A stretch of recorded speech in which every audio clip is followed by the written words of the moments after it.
Famous American entrepreneur Jim Rohn once said that you are the average of the 5 people you surround yourself with. And there's a lot of truth to this.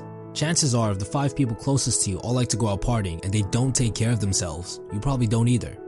If they all enjoy playing video games all night and have terrible grades, your grades are probably not something you're proud of too. But if your friends love hitting the gym on a daily basis and they watch what they eat, there's a high chance you're healthier than the average Joe. Of course, there are exceptions to this, but the general consensus is that there's some truth to this idea.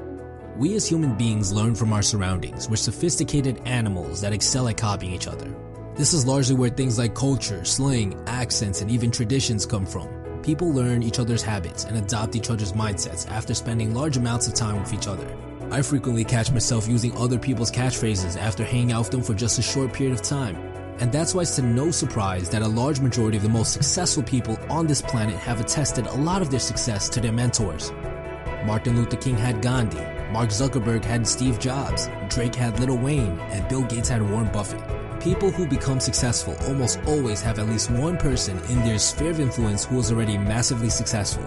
It's from them that they adopted the mindsets and habits that they needed to eventually bring them to success.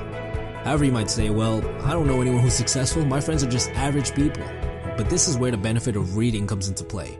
A book is literally the words, the ideas, the mindsets, the advice, and even the experience of another person wrapped into a convenient, portable, always available collection of papers. It's almost equivalent to having that person there speaking to you. 75% of self-made millionaires have even reported reading at least 2 books a month. The true benefit of reading is that you can pick and choose who you want to add to your inner group of influence that will eventually affect who you become as a person.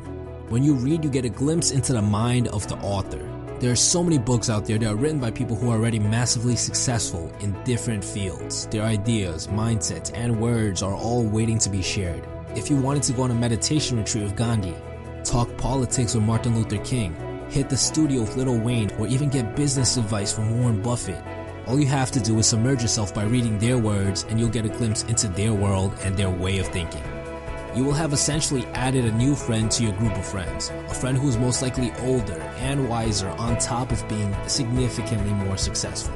And when you do that, you start adopting some of their mindsets and their habits, because that's what we do as humans. We copy each other. And this is what eventually brings you closer to success. So challenge yourself to read. My personal New Year's resolution this year is to read at least 1 book a week, so expect some videos about big concepts that may come across.